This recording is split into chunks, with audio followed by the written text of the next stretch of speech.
The old lighthouse stood on Blackwood Point like a skeletal finger pointing at a perpetually angry sky.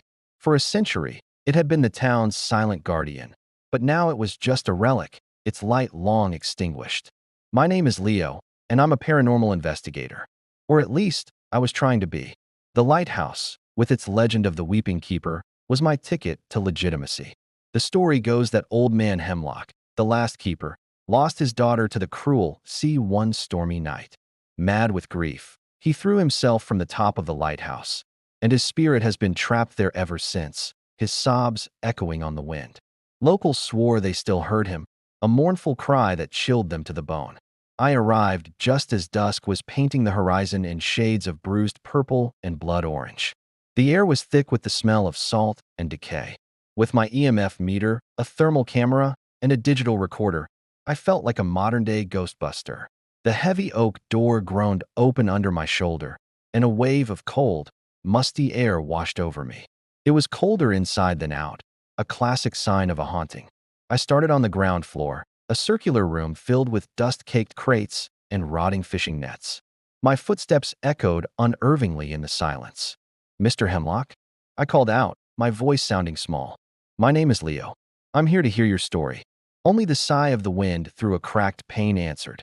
I swept the room with the EMF meter. Nothing. Not a flicker. Disappointed, but not deterred, I began the long climb up the spiral staircase. The iron steps rang under my boots, each one a metallic clang in the oppressive quiet. As I ascended, the temperature dropped further. My breath plumed in front of me. On the third landing, the EMF meter suddenly screamed to life, its needle jumping into the red. I froze, my heart hammering against my ribs. "Are you here with me now?" I whispered, holding out the digital recorder. The air grew heavy, thick with an unseen presence.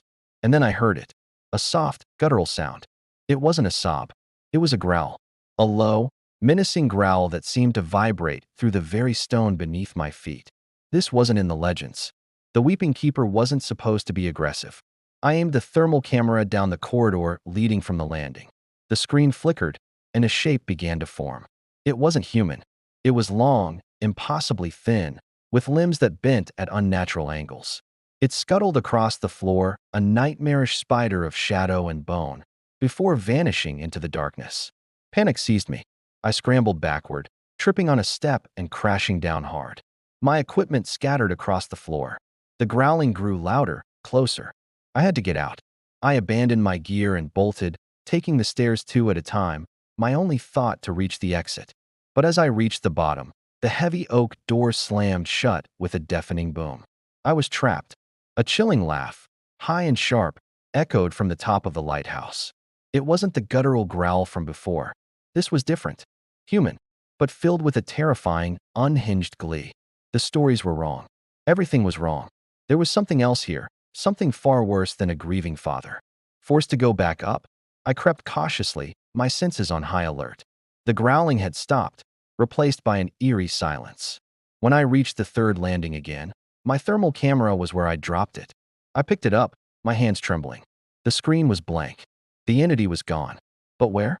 The manic laughter echoed again, closer this time, seeming to come from the very top, the lantern room. Against my better judgment, I knew I had to see. The final flight of stairs led to a trapdoor. Pushing it open, I hoisted myself into the chamber that once housed the great light. The room was circular, with glass panes offering a panoramic view of the churning, black sea. In the center of the room stood a figure, silhouetted against the stormy sky. It was a woman. She was pale and gaunt, her dress a tattered relic from a bygone era. She turned slowly, and a gasp caught in my throat. Her eyes were hollow sockets, dark pits of despair. "You've come," she rasped, her voice like dry leaves skittering across pavement. "You heard my father's cries. You are your Hemlock's daughter?" I stammered, confused. "But you were lost at sea."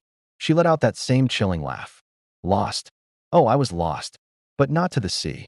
She gestured to the floor. My eyes followed her bony finger, and I saw them. Deep, gouged scratches in the floorboards, forming a strange, arcane symbol. My father didn't practice the light arts, investigator. He delved into something much, much darker. He wasn't trying to save sailors from the rocks. He was luring them in. Sacrifices. My blood ran cold. Sacrifices for what? For power, she hissed. He wanted to control the storms, to command the waves. But the sea is a jealous god. The ritual demanded a price he wasn't willing to pay himself. So he offered me instead. I stared at her, horrified. He sacrificed you? He bound me to this place, she continued, her voice trembling with a century of rage. My spirit, chained to this lighthouse. But his ritual was flawed. It didn't just trap me. It opened a door. And something else came through. The guttural growl echoed behind me. I spun around to see the spindly, spider-like creature crawling out from under the staircase. It was even more terrifying up close, its form shifting and unstable, like a glitch in reality. That thing, I breathed. What is it? The guardian of the gate my father opened, she said, a cruel smile twisting her lips. It's hungry.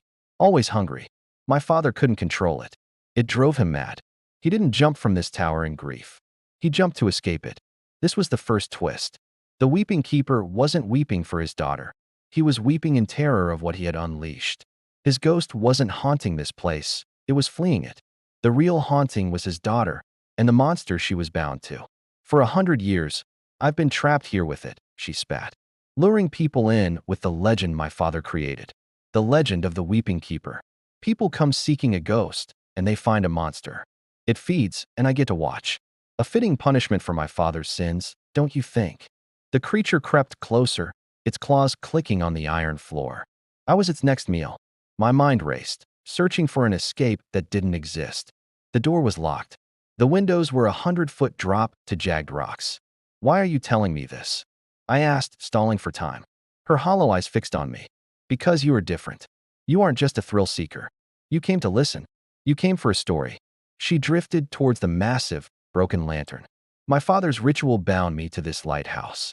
But the binding is tied to the light. The one thing he created here. I looked from her to the creature, then back to the enormous, dark lantern. What are you saying? The light can't be lit again, she whispered. But its vessel can be destroyed. Shatter the lens, and the binding breaks. I will be free. But what about it? I motioned to the monster, which was now just feet away, its foul breath washing over me. If the binding breaks, the gate it came through will close. It will be sent back to whatever hell it crawled out of, she explained. But there's a catch. Destroying the lens will release a massive wave of psychic energy. It will likely kill any living thing inside this tower. So that was her plan. She wanted me to sacrifice myself to free her. She was just as monstrous as her father. She would trade my life for her freedom without a second thought. The creature lunged. I dodged, grabbing a heavy iron wrench left to rust near the wall.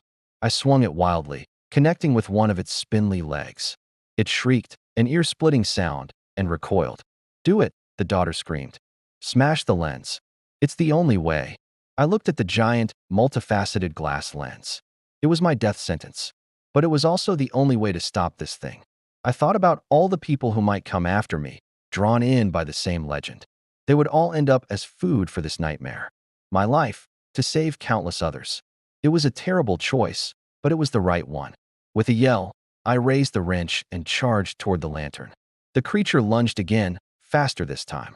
I felt a searing pain as its claw tore through my jacket and into my shoulder. But my momentum carried me forward. I swung the wrench with all my remaining strength. It connected with the giant lens with a deafening crack.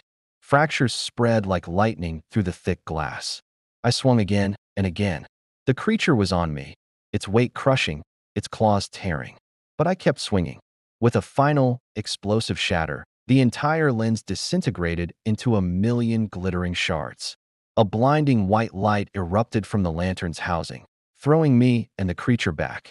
The monster shrieked as its form dissolved, pulled apart by an invisible force and sucked into the vortex of light.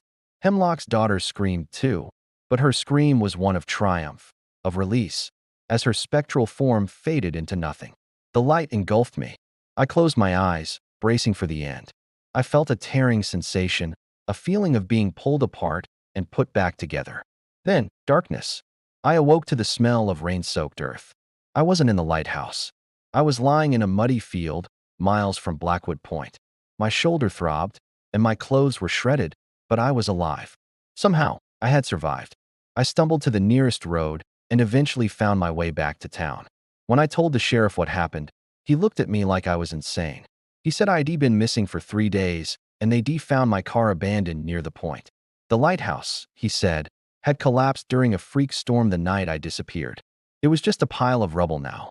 I tried to put it all behind me, to forget the horrors I'd witnessed. I quit paranormal investigation. I moved to a new city, got a boring desk job, and tried to live a normal life. But sometimes, late at night, when the wind howls outside my window, I hear it. A faint, mournful sobbing. And this is the final twist. It's not the weeping keeper. It's his daughter. She isn't free. When I shattered the lens, the binding didn't just break. It transferred. She's bound to me now. Her father chained her to the lighthouse. I inadvertently chained her to myself. She weeps not from grief, but from the frustration of her new prison. She wanted freedom, but all she got was a new cage. And I am her keeper. My life is her lighthouse. And I know, one day, she will find a way to lure something else to her, using me as the bait. My haunting has only just begun. Thanks for watching. Like and subscribe for more videos.